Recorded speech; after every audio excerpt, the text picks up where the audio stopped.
안녕하세요. 당신의 마음에 조용히 스며드는 이야기, 웃음노우 사연 이야기입니다. 이 나이에 무슨 일이 더 생기겠어 싶었는데 그날 이후 제 인생은 완전히 바뀌었습니다. 오늘 사연은 남편이 사라졌습니다. 그런데 은행에서 3억이 사라졌다는 전화가 왔습니다. 라는 한 여성 청취자님의 이야기입니다. 이야기 시작 전에 구독과 좋아요는 큰 힘이 됩니다. 지금부터 조용히 귀 기울여 주세요. 시작합니다.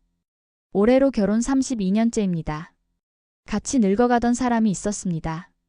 무뚝뚝하지만 늘 밥은 같이 먹고 아픈 날엔 약봉지를 손에 꼭 쥐어주던 그런 사람이었죠. 남편이요. 그날도 별다를 것 없었습니다. 남편은 새벽 일찍 일어나 조용히 나가려다 현관 앞에 쪽지 하나를 남겼더군요. 출장 좀 다녀올게. 34일이면 돌아올 거야. 평소에도 거래처에 나갈 일 많던 사람이라 저는 그냥 커피 한 잔 마시고 말았어요. 그런데 이상한 건 그날 밤이었습니다. 전화가 오질 않았습니다. 남편은 외박을 하더라도 잘 도착했다, 밥 챙겨 먹어라는 연락을 꼭 하는 사람이었거든요. 하지만 그날은 조용했습니다. 다음 날도 그 다음 날도요. 3일째 되는 날 걱정이 목까지 차올라 딸에게 전화를 걸었습니다. 아빠한테 연락 왔니? 딸은 황급히 말하더군요. 아빠가 출장 갔어? 나도 아무 말도 못 들었는데. 그 순간 가슴이 쿵 하고 내려앉았습니다. 이상하다, 정말 이상하다. 직장에도 전화를 걸어봤어요. 사장님은 어제부터 안 나오셨는데요? 직원들조차 출장 간다는 말 한마디 들은 적이 없다고 했습니다. 그리고 일주일 뒤 결정적인 전화가 걸려왔습니다. 은행이었습니다. 고객님, 남편분명의 계좌에서 3억 원이 현금으로 인출됐습니다. 혹시 알고 계셨나요? 저는 숨이 턱 막혀 아무 말도 못했습니다. 언제요? 지난주 화요일 오전 10시입니다. 그건 남편이 집을 나간 바로 다음 날이었습니다.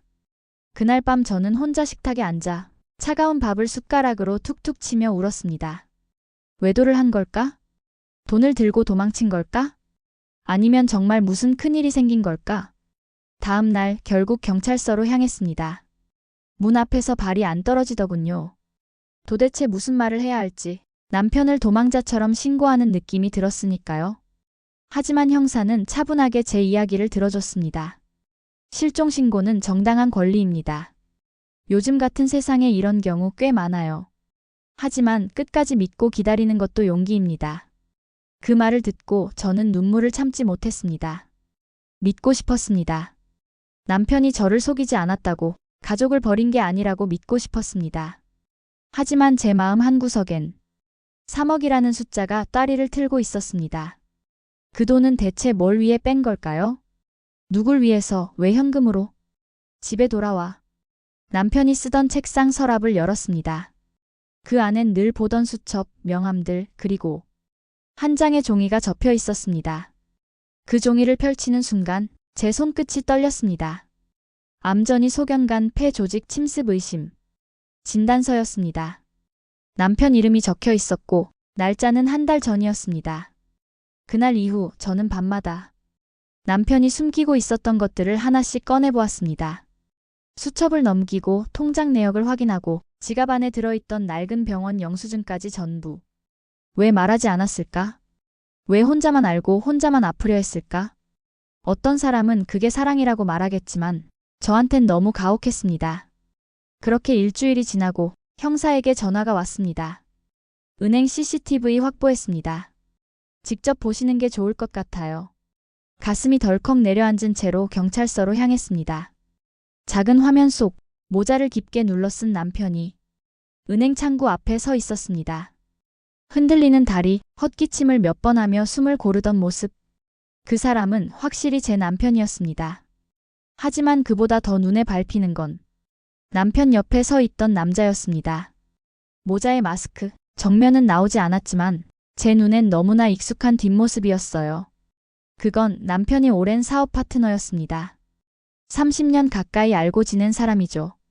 우리 집에도 몇 번 왔었고 남편보다 오히려 말을 더 잘하던 사람.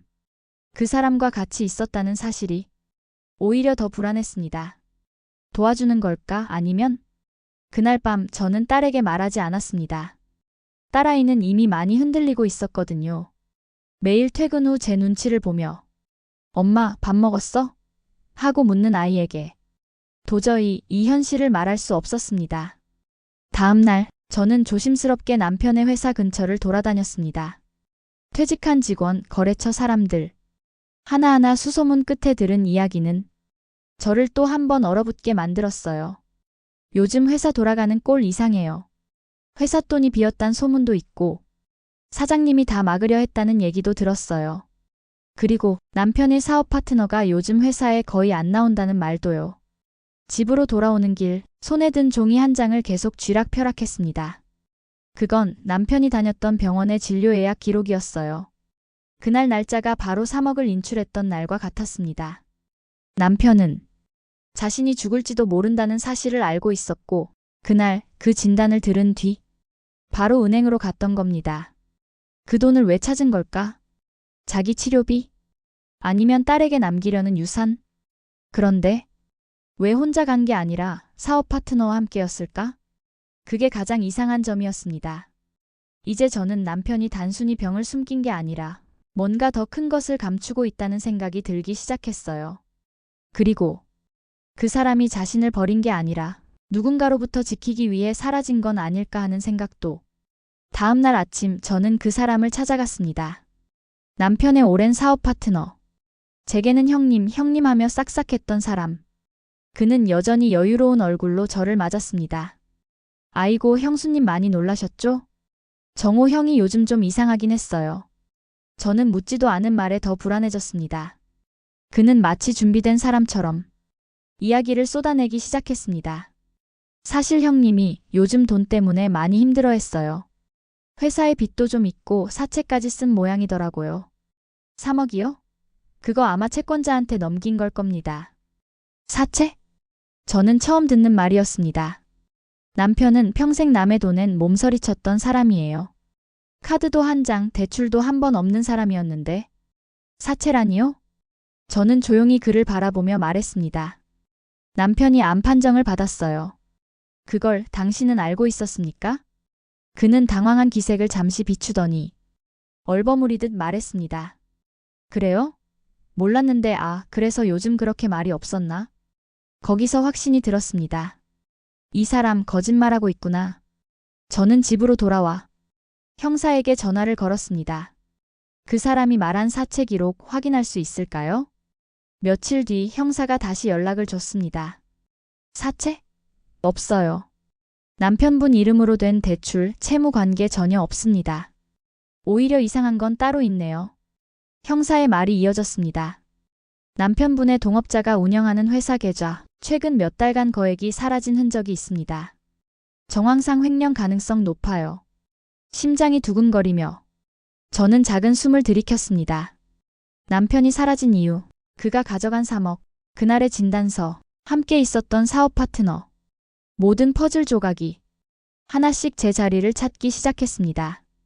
남편은 도망간 게 아닙니다. 그는 누군가의 죄를 대신 뒤집어쓰려 했던 것입니다. 그 누군가는 바로 그 사람, 사업 파트너였고요. 그리고 결정적인 한 가지. 형사는 말했습니다. 사실 남편분이 사라지기 며칠 전 딸 분하고 단둘이 만난 적이 있더라고요. 근처 카페에서요. 딸? 저는 한순간 머리가 멍해졌습니다. 딸과는 아무 이상 없어 보였는데 그날 이후 딸의 표정이 어딘가 무거웠던 것도 떠올랐습니다. 설마 딸에게 무슨 말을 남겼던 걸까요? 왜 아무 말도 하지 않았을까요? 저는 결심했습니다. 딸에게 이제는 솔직하게 다 물어봐야 한다는 걸요. 딸은 처음에 아무 말도 하지 않았습니다. 하지만 제 눈빛을 피하지 못하더군요. 잠시 머뭇거리다 작은 소리로 이렇게 말했습니다. 며칠 전 아빠가 불쑥 찾아왔어. 그날 처음이었어. 아빠가 내 앞에서 울었던 거. 딸의 목소리는 떨리고 있었습니다. 내가 잘못한 거야. 너희까지 엮이지 않게 하려고 그랬어. 그 말만 반복했어.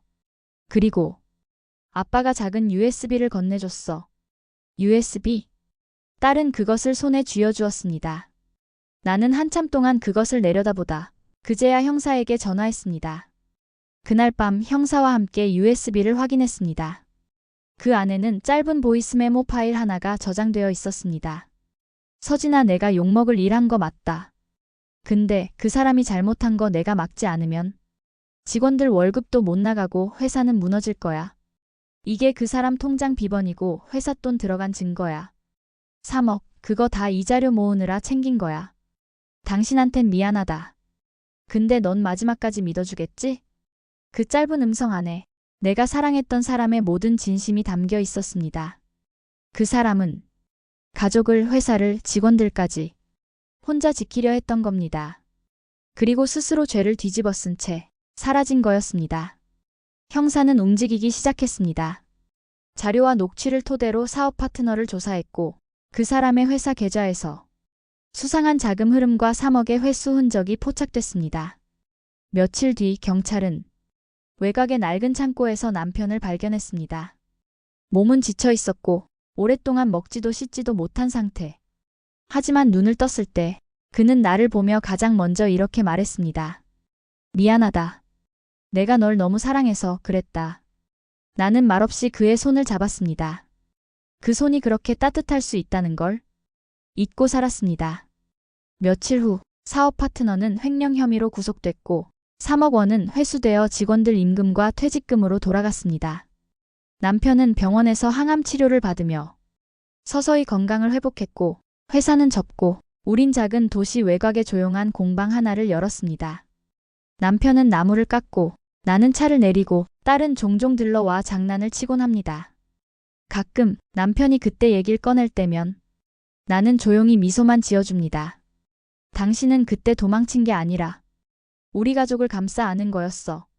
그 말만으로 충분했으니까요. 네.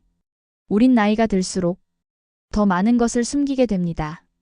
내가 아픈 걸, 내가 힘든 걸, 내가 외로운 걸 가족에게조차 털어놓지 못한 채 살아갑니다. 하지만 누군가는 그 침묵 속에서 가장 큰 사랑을 남기기도 합니다.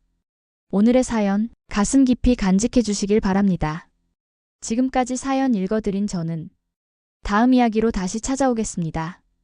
구독과 좋아요는 정말 큰 힘이 됩니다. 감사합니다.